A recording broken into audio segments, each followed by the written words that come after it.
Alah si bapak, alah bapak, alah, eta motor palid. Woi, palid woi. Woi, palid. Tidak ada yang pernah membayangkan bahwa dalam hitungan menit, rumah-rumah di Sukabumi berubah menjadi lautan lumpur, jalan-jalan terbelah, dan suara warga tenggelam oleh derasnya air yang datang seakan menghantam tanpa peringatan. Apakah yang sebenarnya terjadi? Namun sebelum itu saya mohon untuk kalian subscribe channel ini. Dan mari kita bersama-sama mengirimkan doa terbaik untuk saudara-saudara kita yang sedang tertimpa musibah banjir di Sukabumi. Semoga mereka diberi kekuatan, keselamatan, dan ketabahan dalam menghadapi ujian ini. Bencana banjir yang melanda Sukabumi mendadak menjadi pusat perhatian publik setelah video amatir warga tersebar luas di media sosial. Rekaman tersebut memperlihatkan air bah yang meluap cepat dari arah permukiman padat penduduk. Banyak warganet kaget melihat ketinggian air yang mencapai paha orang dewasa hanya dalam hitungan menit. Situasi yang terekam itu langsung memicu perbincangan nasional dan membuat nama Sukabumi naik ke daftar trending. Fenomena ini menjadi tanda awal bahwa bencana yang terjadi bukanlah kejadian kecil atau biasa.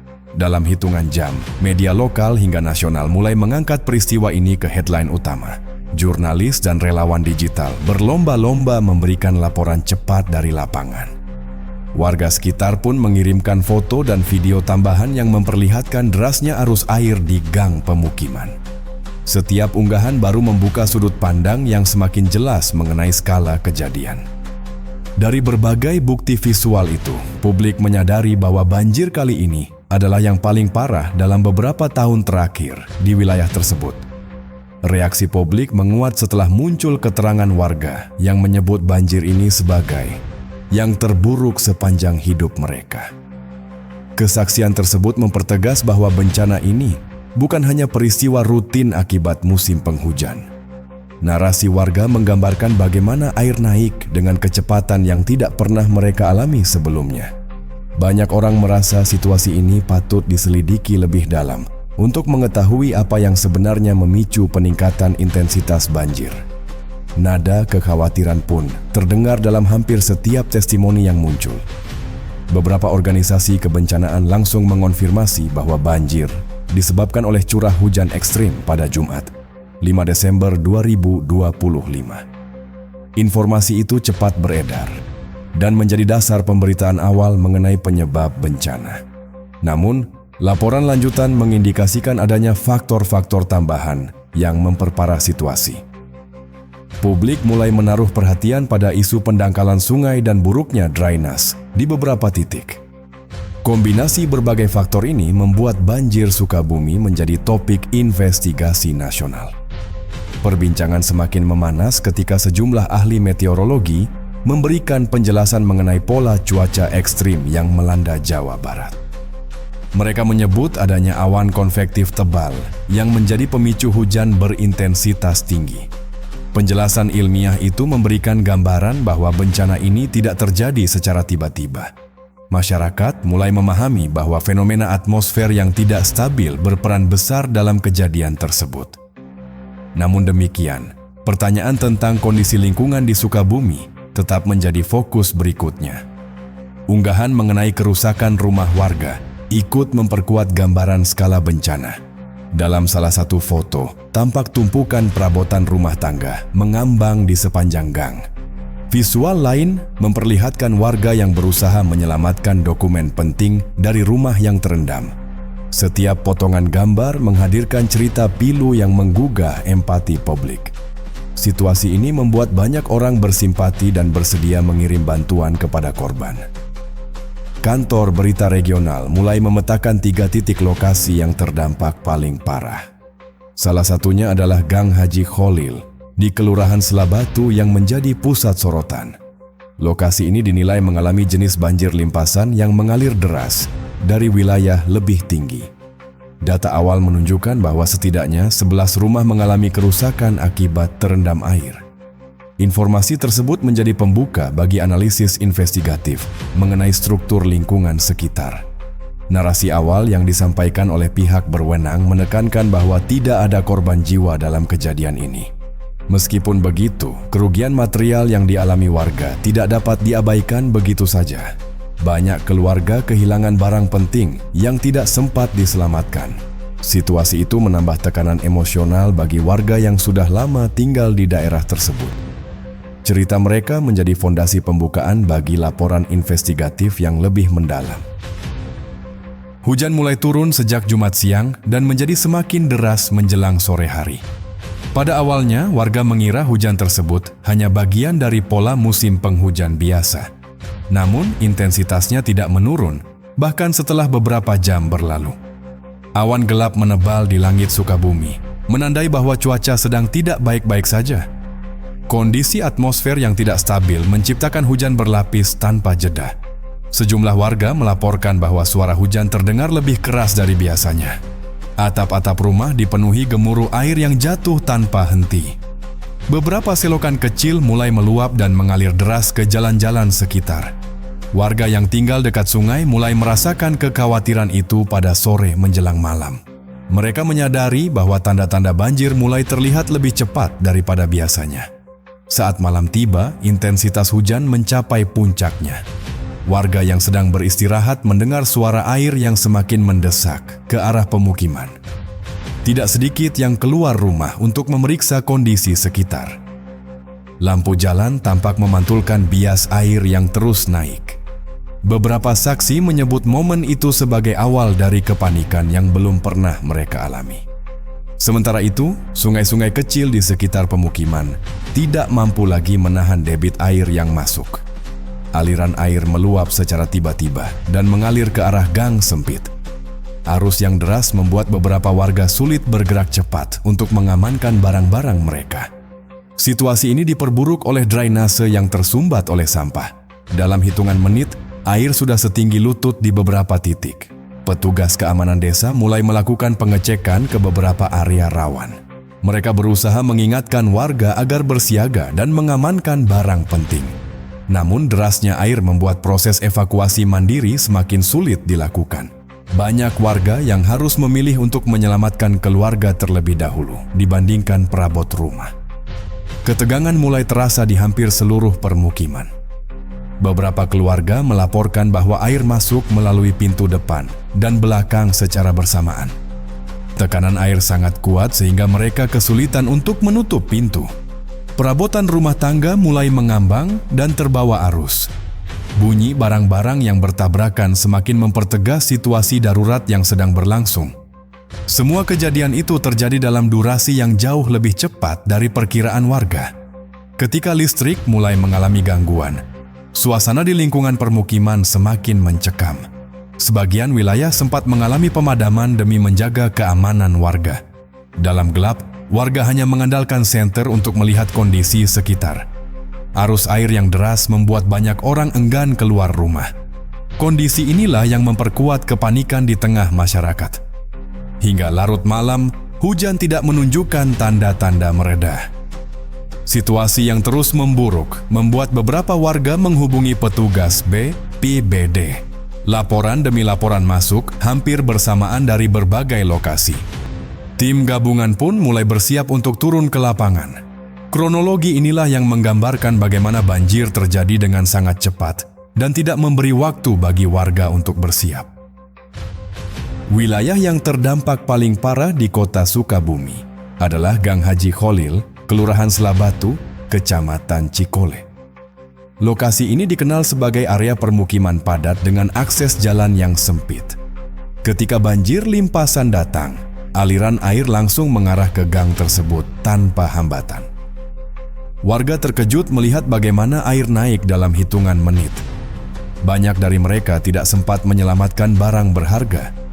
Ketinggian air dilaporkan mencapai paha orang dewasa pada puncak banjir. Kondisi ini membuat banyak warga hanya bisa bertahan di dalam rumah sambil menunggu air surut. Beberapa warga harus berpindah ke lantai 2 untuk menghindari arus deras. Situasi seperti ini jarang terjadi di wilayah tersebut, sehingga tidak banyak yang siap menghadapinya. Banyak rumah mengalami kerusakan pada bagian perabotan dan dinding. Setidaknya 11 rumah di gang itu tercatat mengalami kerusakan cukup serius. Sebagian besar mengalami kerusakan pada perabot dan peralatan elektronik. Luapan air juga meninggalkan lumpur tebal di dalam rumah. Warga membutuhkan waktu lama untuk membersihkan material sisa banjir. Kerugian materi menjadi salah satu dampak terbesar bagi mereka. Kesaksian warga memperlihatkan betapa cepatnya air masuk dari arah jalan utama. Mereka menggambarkan suara gemuruh air yang semakin keras dari menit ke menit. Beberapa anak kecil tampak kaget dan ketakutan ketika melihat air mengalir masuk ke rumah. Para orang tua berusaha menenangkan keluarga meski kondisi sangat mencekam. Situasi ini memberikan gambaran nyata mengenai beratnya tekanan psikologis yang mereka hadapi. Warga juga mengungkapkan bahwa banjir ini terjadi lebih cepat dibanding kejadian-kejadian sebelumnya. Aliran air dari daerah yang lebih tinggi tampak tidak terbendung. Drainase di sepanjang gang terlihat tidak mampu mengalirkan air dengan baik. Beberapa bagian bahkan tersumbat oleh sampah dan material yang terbawa arus. Kombinasi inilah yang membuat area tersebut mengalami dampak paling berat. Visual dari lokasi menunjukkan air yang mengalir deras melewati rumah-rumah warga. Beberapa motor terlihat tumbang karena terbawa arus. Material kayu dan plastik mengambang di sepanjang gang. Kondisi itu menggambarkan kekuatan aliran banjir limpasan yang menghantam area tersebut. Setiap sudut gang seperti berubah menjadi jalur air dadakan. Meski mengalami kerusakan cukup berat, warga bersyukur karena tidak ada korban jiwa maupun luka-luka. Para tetangga saling membantu satu sama lain untuk menyelamatkan barang-barang yang masih bisa diselamatkan. Solidaritas itu terlihat dari cara mereka bekerja sama membersihkan area seusai banjir. Banyak warga yang tetap bertahan meski situasi masih sulit. Kebersamaan ini menjadi kekuatan utama dalam proses pemulihan awal. Setelah air mulai surut, petugas melakukan pendataan cepat terhadap kerusakan rumah. Mereka mencatat setiap bangunan yang terdampak untuk proses pelaporan ke pemerintah daerah. Warga diberikan bantuan awal berupa perlengkapan kebersihan dan kebutuhan darurat. Kesibukan pasca banjir langsung terlihat di sepanjang gang. Suasana itu menandai dimulainya proses pemulihan bagi warga yang terdampak. Di Kabupaten Sukabumi, kondisi darurat mulai terlihat dari laporan warga yang masuk hampir bersamaan. 2 desa di Kecamatan Gunung Guru mengalami banjir cukup dalam akibat luapan air dari wilayah perbukitan. Warga yang tinggal di dataran rendah menjadi kelompok yang paling cepat merasakan dampaknya. Air yang turun dari lereng mengalir deras melewati area persawahan dan pemukiman. Situasi ini langsung memicu respons cepat dari aparat setempat. Petugas kecamatan menyebut bahwa banjir terjadi tidak hanya karena hujan deras, tetapi juga karena kontur wilayah Gunung Guru yang rawan limpasan. Aliran air bergerak dari titik tertinggi menuju pemukiman tanpa hambatan berarti. Beberapa warga mengaku melihat arus air seperti dinding yang datang dari arah bukit. Kondisi itu membuat mereka tidak sempat mengamankan seluruh barang berharga. Banyak rumah terendam hingga mencapai bagian ruang tamu. Selain banjir, kabupaten tersebut menghadapi rangkaian bencana hidrometeorologi lainnya. Pada hari sebelumnya, lebih dari 20 kejadian terjadi dalam waktu kurang dari 24 jam. Tanah longsor menghentikan akses di beberapa jalan penghubung antar desa. Pohon tumbang menimpa jaringan listrik dan rumah warga. Kejadian-kejadian itu membuat suasana darurat semakin terasa. Laporan mengenai bangunan ambruk juga mulai masuk dari beberapa kecamatan lain. Struktur rumah yang tidak kuat menghadapi tekanan air dan tanah menjadi penyebab utama kerusakan. Material bangunan terlihat berserakan di beberapa titik. Warga berusaha membersihkan reruntuhan sambil menunggu bantuan tiba. Situasi ini menunjukkan bahwa dampak bencana tidak terbatas pada satu jenis kejadian saja. Relawan lokal melaporkan bahwa beberapa jalan desa terputus akibat tumpahan material longsor. Kendaraan tidak bisa melewati jalur tersebut tanpa bantuan alat berat. Hal ini menghambat proses distribusi logistik ke warga terdampak.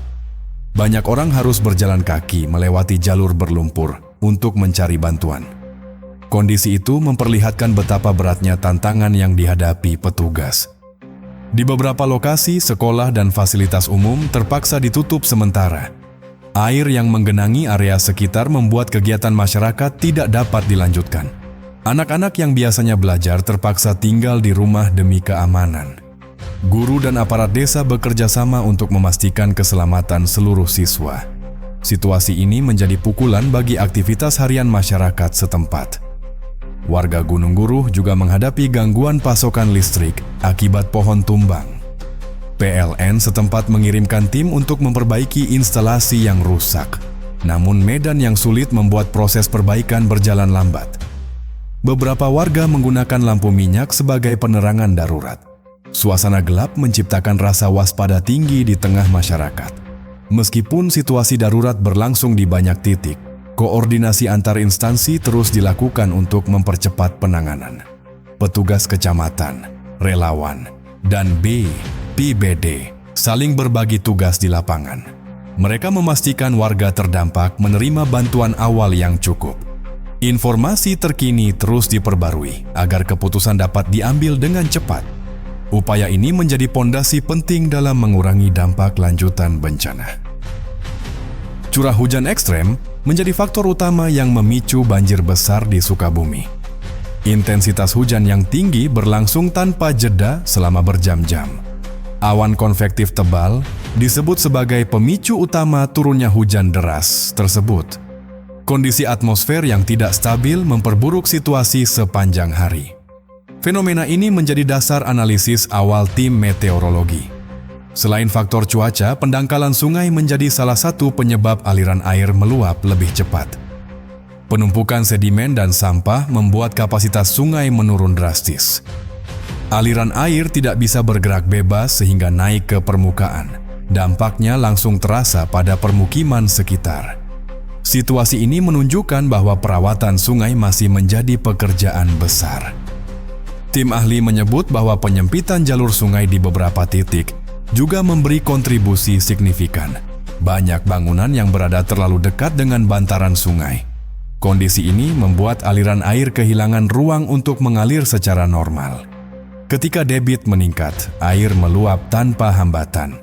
Faktor inilah yang memperparah banjir di beberapa daerah. Drainase di wilayah permukiman juga terbukti tidak mampu menahan debit air yang masuk. Banyak saluran air yang sudah tersumbat akibat penumpukan sampah dan material lainnya. Ketika hujan turun deras, air tidak bisa bergerak dengan cepat. Kondisi itu membuat air kembali ke jalan dan masuk ke rumah warga. Situasi ini memperlihatkan betapa pentingnya sistem drainase yang efektif. Perubahan tata ruang menjadi sorotan dalam analisis penyebab banjir. Alih fungsi lahan yang tidak terkontrol membuat area resapan berkurang drastis. Tanah yang seharusnya menyerap air kini tertutup beton dan bangunan. Akibatnya, air hujan langsung mengalir ke permukaan dan menuju wilayah rendah. Hal ini menciptakan peningkatan debit air dalam waktu singkat. Beberapa laporan menyebut bahwa kondisi sungai telah lama diperingatkan oleh warga setempat. Namun, penanganan yang lambat membuat masalah semakin kompleks. Setiap musim hujan, sungai terlihat penuh dengan sampah yang terbawa dari hulu. Situasi tersebut tidak pernah tertangani secara optimal. Pada akhirnya, banjir besar seperti ini menjadi konsekuensi yang sulit dihindari. Dalam analisis lanjutan, para ahli menegaskan bahwa kombinasi semua faktor itulah yang membuat banjir Sukabumi menjadi parah. Tidak ada satu penyebab tunggal yang bisa disalahkan. Lingkungan yang tidak terawat, drainase yang lemah, serta curah hujan ekstrem menciptakan bencana yang saling menguatkan. Situasi seperti ini memerlukan penanganan menyeluruh. Perbaikan jangka panjang menjadi keharusan. Petugas pemerintah daerah menyatakan bahwa evaluasi menyeluruh akan dilakukan segera setelah masa darurat berakhir. Mereka berencana memetakan titik-titik drainase yang bermasalah dan sungai yang mengalami penyempitan. Pemulihan juga akan mencakup program jangka panjang mengenai perbaikan tata ruang. Warga berharap rencana tersebut tidak hanya menjadi wacana. Banjir kali ini menjadi alarm keras untuk melakukan pembenahan serius. Tim gabungan BPBD turun ke lokasi sesaat setelah laporan banjir diterima. Mereka melakukan pengecekan awal untuk mengidentifikasi titik yang membutuhkan penanganan cepat. Beberapa petugas bergerak menuju wilayah kota Sukabumi yang terdampak paling parah. Kondisi medan yang sempit membuat proses evakuasi harus dilakukan dengan hati-hati. Koordinasi cepat menjadi kunci utama dalam mengatasi situasi. Relawan juga mulai berdatangan dari berbagai komunitas lokal. Mereka membawa perlengkapan darurat seperti senter, sekop, dan tali penyelamat. Dalam kondisi gelap, para relawan membantu warga yang terperangkap air. Banyak orang harus dipandu keluar dari rumah mereka karena arus terlalu kuat. Tanpa bantuan tersebut, situasi bisa menjadi lebih buruk. PLN mengirimkan tim khusus untuk memastikan keamanan instalasi listrik di area terdampak. Mereka memutus aliran listrik di beberapa titik demi menghindari risiko korsleting. Keputusan ini memprioritaskan keselamatan warga meskipun menciptakan situasi gelap total. Tim kemudian memeriksa tiang dan kabel yang berpotensi rusak. Proses pemulihan listrik dilakukan dengan sangat hati-hati. Petugas dinas PUPR menurunkan alat berat untuk membersihkan saluran air yang tersumbat. Lumpur dan material kayu terlihat menumpuk di beberapa titik drainase. Jika tidak dibersihkan, air akan kembali meluap ke jalanan. Proses pembersihan dilakukan sepanjang malam. Upaya ini membantu mempercepat surutnya air di daerah perkotaan. Warga yang rumahnya terendam menerima bantuan logistik awal.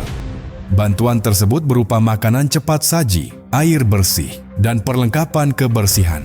Relawan mendistribusikan paket bantuan sambil mendata keluarga terdampak. Situasi ini memberikan sedikit kelegaan bagi warga yang kehilangan banyak barang. Kehadiran bantuan memperkuat semangat mereka dalam menghadapi bencana. Beberapa tim medis turut disiagakan untuk mengantisipasi potensi luka maupun penyakit pasca banjir. Mereka memeriksa warga yang mengalami kelelahan dan hipotermia ringan. Posko kesehatan darurat didirikan di sekitar lokasi banjir. Anak-anak dan lansia menjadi prioritas pemeriksaan. Langkah ini memastikan tidak ada masalah kesehatan serius yang terabaikan. Koordinasi antar instansi dilakukan melalui posko utama yang dibuka sejak malam hari. Setiap laporan baru langsung dibahas untuk menentukan langkah penanganan berikutnya. Informasi dari warga melalui hotline turut membantu mempercepat proses penyelamatan. Sistem komunikasi ini membuat pekerjaan lapangan menjadi lebih terarah. Semua pihak bekerja tanpa henti untuk meminimalkan dampak yang lebih luas. Ketika air mulai surut, fokus penanganan bergeser ke tahap pemulihan awal. Tim gabungan meninjau kerusakan rumah dan fasilitas umum. Mereka mencatat setiap detail untuk keperluan laporan resmi. Warga mulai membersihkan rumah dengan peralatan yang dibagikan relawan. Tahap ini menjadi langkah awal dalam membangun kembali kehidupan pasca banjir. Seorang ibu rumah tangga di Gang Haji Kolil menggambarkan detik-detik ketika air mulai masuk ke rumahnya. Ia mengatakan bahwa air datang tiba-tiba dari arah jalan kecil, menjalar cepat ke ruang tamu dan kamar anak. Sebagian anggota keluarga segera menggendong barang berharga dan dokumen penting. Anak-anak menangis ketakutan saat air mencapai lutut. Dalam kondisi panik, mereka hanya bisa berharap bantuan datang cepat. Tetangga lainnya menceritakan bagaimana motor yang diparkir di samping rumah terbawa arus kecil dan terseret beberapa meter. Ia bersama suami berusaha menahan arus dengan tangan kosong agar kendaraan tidak hilang. Namun, air sangat deras dan kotor, membuat usaha mereka sia-sia. Motor akhirnya rusak dan banyak komponen cepat berkarat. Kisah ini menunjukkan bagaimana kerugian material tidak hanya terjadi di dalam rumah, tetapi juga pada kendaraan dan aset warga. Warga di desa Kecamatan Gunung Guruh juga angkat bicara mengenai kekhawatiran mereka terhadap banjir susulan. Mereka menyebut bahwa tanah di area perbukitan mulai retak dan pohon-pohon besar tampak goyah setelah hujan deras. Banyak orang khawatir bahwa hujan berikutnya bisa memicu longsor di belakang rumah mereka. Warga lansia dan anak-anak menjadi pihak paling rentan jika tanah bergerak. Kekhawatiran ini menambah beban psikologis bagi mereka yang sudah kehilangan rumah. Seorang pemuda relawan berbagi pengalamannya ketika membantu evakuasi warga malam hari. Ia menyebut bagaimana penerangan senter mereka sering padam karena peralatan sederhana dan beban berat membawa orang keluar rumah. Dalam gelap, samar-samar terdengar suara barang pecah dan anak-anak menangis. Tapi ia dan tim tak berhenti membantu karena mendengar jeritan warga yang ketakutan.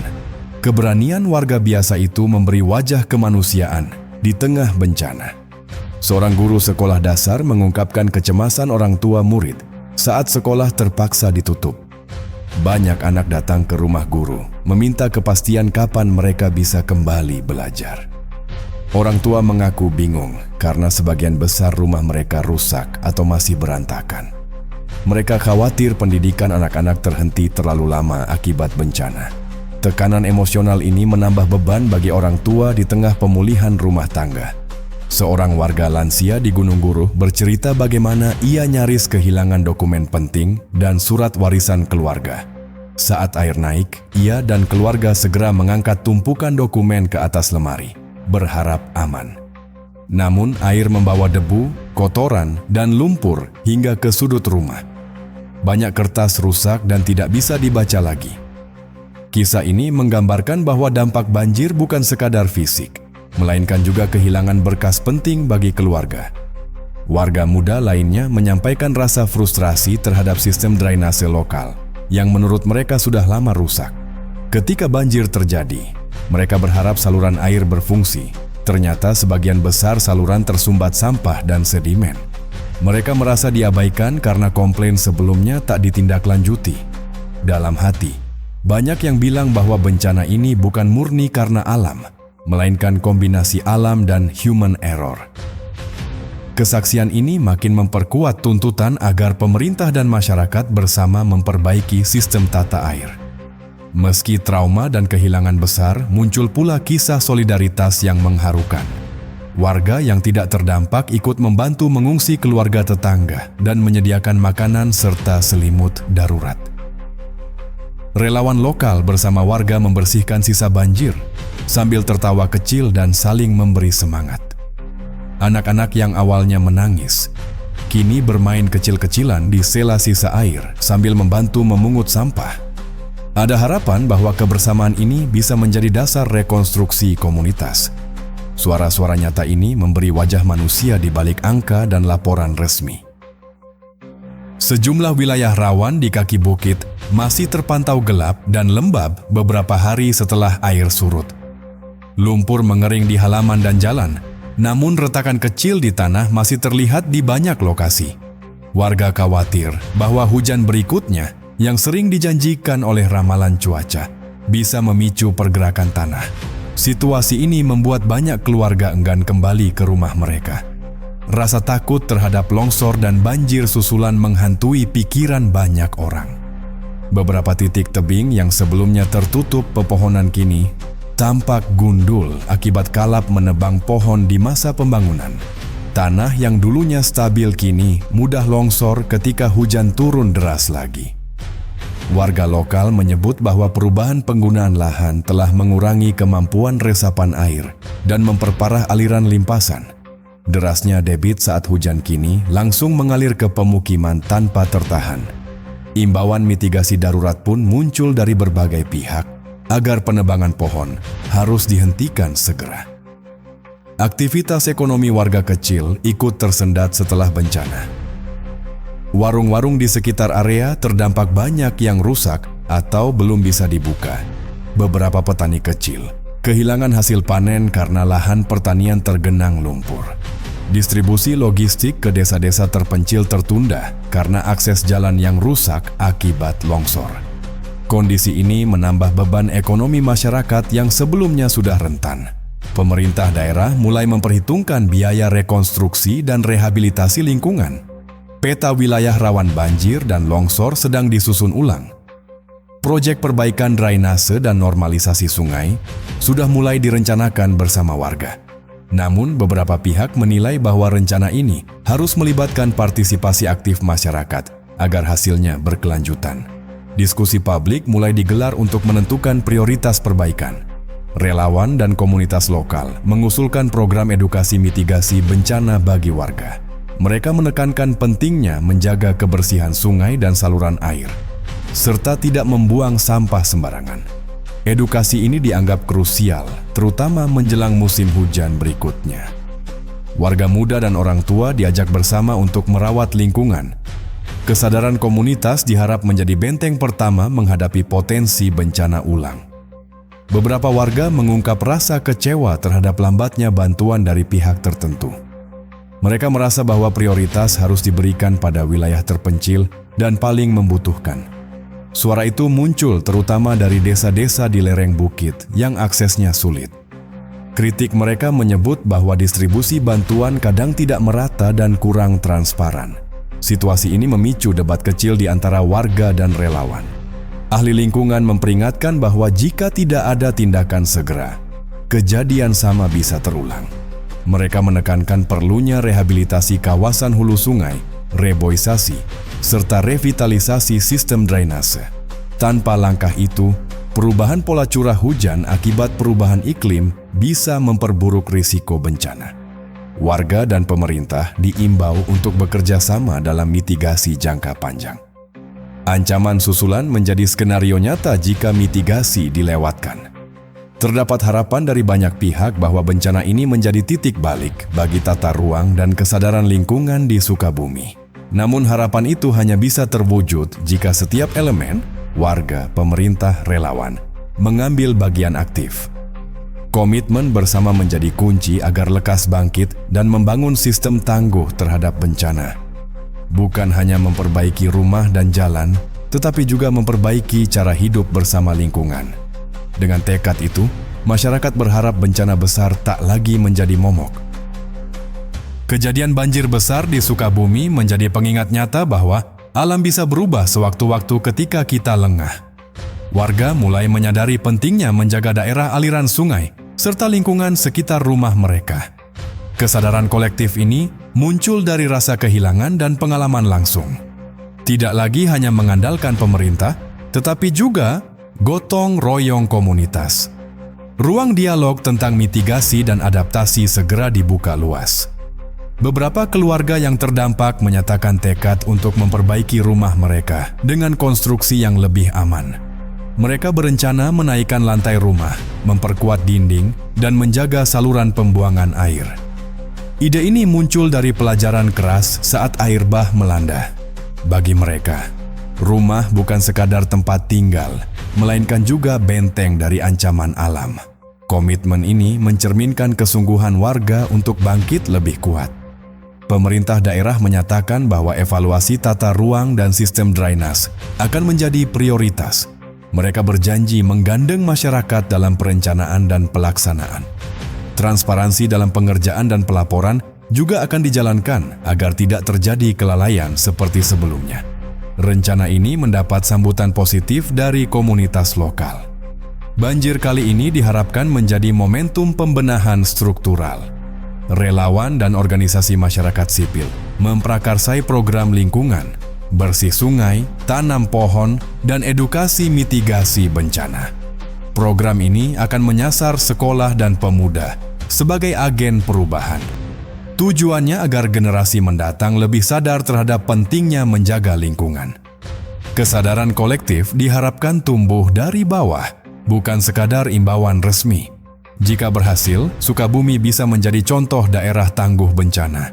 Masyarakat diajak berpikir jangka panjang, tidak hanya pulih dari kerugian, tetapi membangun ketahanan terhadap cuaca ekstrim dan perubahan iklim. Infrastruktur, edukasi, dan kesadaran lingkungan harus berjalan seiring. Bencana menjadi pelajaran berharga bahwa degradasi lingkungan dan perubahan iklim nyata dampaknya. Kolaborasi antara warga, pemerintah, dan relawan adalah kunci utama. Dengan persatuan, pemulihan bukan hanya fisik, tetapi juga mental dan sosial. Beberapa korban banjir menyatakan rasa syukur karena selamat tanpa korban jiwa atau luka serius. Namun, kehilangan harta dan rasa aman tetap terasa dalam hati mereka. Mereka berharap bahwa cerita mereka menjadi peringatan untuk lingkungan sekitar. Banyak yang berjanji untuk menjaga sungai dan drainase di lingkungan mereka. Komitmen itu menjadi saksi bahwa bencana bisa mengubah sikap dan kesadaran. Masyarakat luas di Sukabumi kini berada pada titik penting, memilih antara melanjutkan kebiasaan lama atau berubah demi masa depan lebih aman. Pilihan itu menentukan apakah lingkungan akan pulih atau tetap rentan. Banyak pihak optimis bahwa dengan kesadaran kolektif, bencana serupa bisa diminimalkan. Namun, semua tergantung pada tindakan nyata, bukan sekadar janji. Waktu akan menjadi saksi dari komitmen bersama. Bencana bukan akhir, tetapi awal dari perjuangan bersama membangun Sukabumi yang lebih tangguh. Dari tumpukan lumpur, rumah rusak, dan air bandang, muncul benih-benih perbaikan dalam bentuk solidaritas, kesadaran, dan harapan. Jika semua bergerak bersama, luka hari ini bisa menjadi fondasi bagi masa depan lebih baik. Sukabumi bukan hanya kota yang terdampak, melainkan komunitas yang berjuang.